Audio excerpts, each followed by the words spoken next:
কেননা এই রাতে ফেরেশতাগণ দলে দলে পৃথিবীতে নেমে আসেন।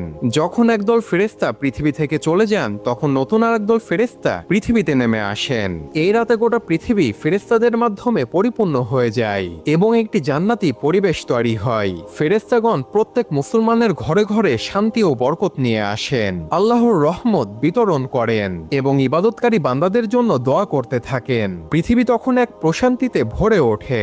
এ রাত শেষ না হওয়া পর্যন্ত ফেরেশতারা পৃথিবীতেই থাকেন এবং সুবহে সাদিকের আগমনের সাথে সাথে তারা ফিরে যান। আর এই শবে কদরের রাতে আল্লাহ তাআলা আগামী এক বছরের জন্য বিভিন্ন গুরুত্বপূর্ণ বিষয়ের তাকদীর নির্ধারণ করেন, যেমন মানুষের রিজিক, কে বেঁচে থাকবে, কে মারা যাবে, সুখ দুঃখ, বিপদ আপদ, বৃষ্টি দুর্যোগ ইত্যাদি সম্পর্কিত বিষয়ে তাকদীর নির্ধারণ করা হয়। তাই আমাদেরকে এই রাতে বেশি বেশি করে ইবাদত, তওবা ও দোয়া, কোরআন তেলাওয়াত ও ক্ষমা প্রার্থনা করতে হবে। আর এই শবে কদরের রাত হলো